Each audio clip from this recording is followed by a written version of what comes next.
It is a good thing that you have decided to deal with procrastination by listening to this audio. Of course, if you have procrastinated, you won't be listening here right now. Yes, it is true that procrastination is not easy to deal with. I understand that it is also very tempting to listen to the first audio in this series and then listen to the others later. Unfortunately, later always turns into the present, and as we feel the pinch of the present, we try to come up with another later to make ourselves feel better that we will get things done eventually. This disruptive cycle continues until we run into serious problems involving broken relationships, lost income opportunities, or even death through sickness. It is indeed very scary to think about the destructive aspects of what the effects of procrastination can have on oneself. The interesting thing about procrastination is that procrastinators aren't born. They are, in fact, made. What's the difference between a successful person and a procrastinator? The successful person has learned to deal with procrastination. So in essence, every single one of us are procrastinators. So, why do we procrastinate? Really, it comes down to one very simple reason. We don't want to do it. The solution lies in convincing your mind that it is pleasurable to do those things we are avoiding. The only difference between a highly successful person and a heavy procrastinator is that the first one knows how to deal with procrastination more effectively. That's it. Overcoming procrastination is something absolutely anyone can learn. In the next audio in this series, we'll get started. We will identify the three major types of procrastinators and how to begin to overcome procrastination. How to finish what you start. In the last audio, we started to talk about some of the destructive aspects of procrastination and why we procrastinate. Today, we will identify the three major types of procrastinators. It's true that busy people can be the worst procrastinators. Every time to speak with them, they are busy, busy, busy. Always in a hurry, they are constantly rushing around. In some cases, the reason is that subconsciously it makes them feel superior to be doing many things. But in reality, they are simply poor managers of their time. They are inefficient at time management and often highly disorganized. If this is you, then it's very important to take an inventory of what you're doing and to improve your organization and time management skills. However, time management is not the cure. Telling a procrastinator to buy a day planner is like telling someone who is dressed to simply cheer up. However, improving one's organizational and time management skills are completely doable tasks. For example, do you understand the subtle difference between doing things right and doing the right things? If you always seem to have no time and never seemed to be accomplishing your goals, then you are probably not doing the right things. The cause of this is that you are likely task-oriented and need a little shaking up in that area. Dr. J.R. Ferrari is the co-editor of Procrastination and Task Avoidance, Theory, Research, and Treatment. And other researches have shown similar patterns in habitual procrastinators. The three types of procrastinators are arousal procrastinators, are thrill seekers who get a rush from leaving something until the very last minute and then working like a whirlwind to complete the task. The second is avoidant procrastinators. They are insecure. They shirk because they fear failure. The final type is decisional procrastinators. They seemingly can't make a decision, and in their mind, not making a decision absolves them of the responsibility of the outcome of events. There are big costs to procrastination, and the biggest is usually your health. Colds, headaches, stomach issues, and neck or back pain are just a few examples of the health costs that procrastinators pay. They lead very stressful lives, and procrastinators tend to consume more alcohol among those who drink. It's another example of coping mechanism that is in place to disengage from the feelings of stress and avoidance. Why is procrastination destructive to our lives? Procrastination is subtle, really subtle. The way it works is so subtle that it eats away ferocious amounts of time and we don't even realize it. How innocent it seems to let time slip by. We deceive ourselves into dealing with it the next minute, next hour, or the next day or month. Somehow, we always feel that it will somehow get done by itself. Yet, at the end of the day, there still isn't enough time to get things done. We know that life gives us its fair share. 24 hours a day to the rich, poor, famous, invalid, busy, or lazy person. Time is fair in the sense that we have the choice to do exactly whatever we want with our 24 hours. You get only 24 hours, not a second more or less. What makes procrastination so deadly is the fact that life is full of sob stories on how people had such a wonderful plan and a great idea that somehow never came to life or conceptualized in the real world. Imagine if Albert Einstein procrastinated and decided to write the theory of relativity much later while he played with his dog now, assuming that he had one. Or if Thomas Edison decided to invent the light bulb once he has got things out of the way. Perhaps today we will still be using candles. This is just a hypothetical example, but you get the idea how destructive procrastination is. Procrastination must be dealt with. Period. You have to be very clear in your mind what the destructive efforts of procrastination are and how you must deal with it now, not later.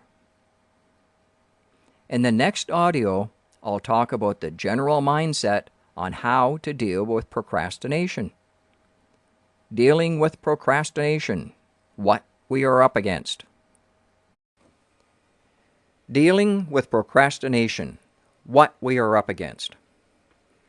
How do we deal with procrastination? First, we must be very clear that procrastination is a symptom of many flawed characteristic traits. There is no action in the world that is taken without any form of motivation behind it. However, most motivation can be summarized into two forms: gain motivation and prevention motivation. In other words, prevention of pain. It is a crazy mind game, but somehow you will find that most people are able to motivate themselves in ways that allows them to defy the odds and accomplish great things. They have 2 hands, 2 legs, 2 eyes, and 1 mouth. What makes them normally different from the rest of us? Motivation. No one procrastinates something in and of itself. There is a reason behind everything. There are many forms of motivation that I can share about now. One of it is by doing something that you enjoy. Most people who are struggling with starting a business, for example, find that the more their business is focused on their favorite hobby, the more they will work hard at it. Working at something you like doesn't feel like work. People drag themselves out of bed every morning to go to work, but wake up extra early to head on to the golf course. Why?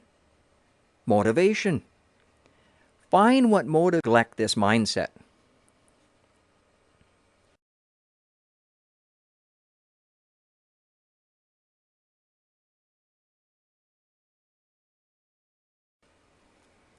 Useful time management strategies. In the second audio in this e-course, procrastinators that are busy people. In fact, busy people can be the worst procrastinators. Every time to speak with them, they are busy, busy, busy, always in a hurry. They are constantly rushing around. In some cases, the reason is that subconsciously it makes them feel superior to be doing so many things.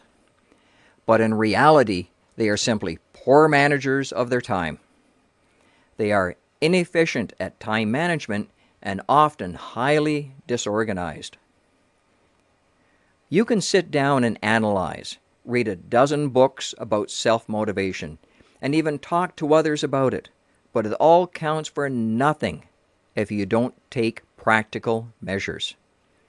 As a matter of fact, you have made tremendous progress fighting procrastination by listening to this audio series so far. If you have completed the course in 5 days, congratulations!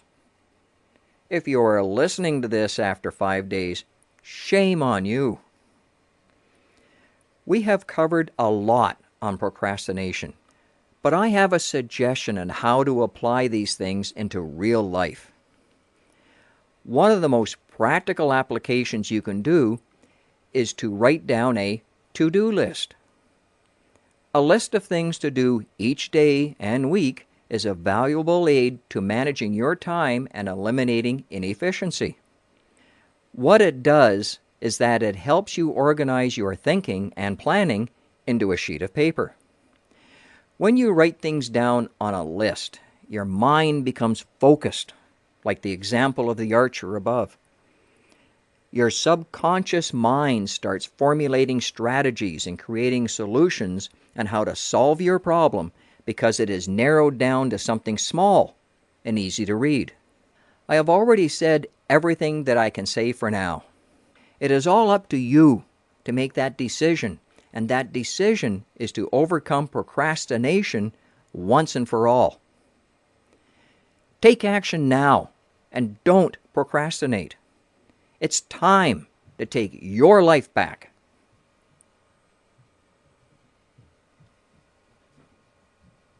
Learning how to overcome self-sabotage. Now, most of us do not realize how powerful our subconscious is.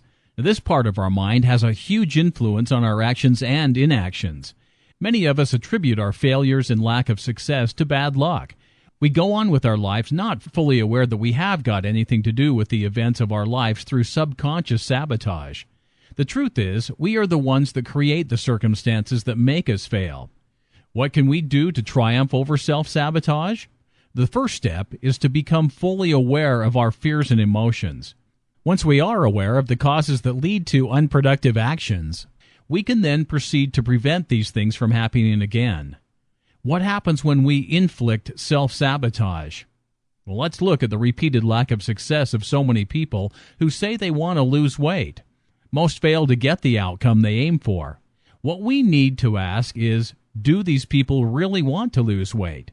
Even if they say so, they may actually feel secure with what they have. They may have doubts about what will happen when they lose weight and are actually frightened about it. Inwardly, they might feel as if losing weight will expose them. So even if they say they're doing everything to lose weight, they do not control their diet, neglect to exercise, and keep making excuses. Here's another example. A huge number of individuals fail to show up for interviews, including those that are offered highly desirable positions. They may have valid reasons, but their subconsciouses might have created these situations. Perhaps a stay-at-home mom decides she needs to return to the workforce to earn money for her family. What she really wants is to stay home with her children, but she feels obligated to get a job outside the home. So, instead of applying for the perfect position, she applies for jobs that she knows she's not qualified for, or jobs that require hours incompatible with her family schedule, so she has to turn down the job if it's offered. Subconsciously, that's her way of ensuring she won't have to leave the home, and at least she can say she tried to get a job. These people might have the subconscious belief that they do not deserve the outcome, mainly because they're concerned about how others will perceive when the new status quo is achieved. What they do is to unwillingly act such that they end up failing.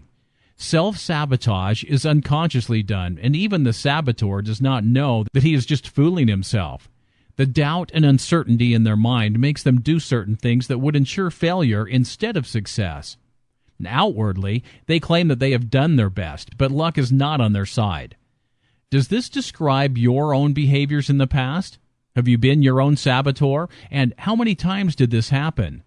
If you're not achieving your goals, even if you are doing everything you think you are capable of, then think on it.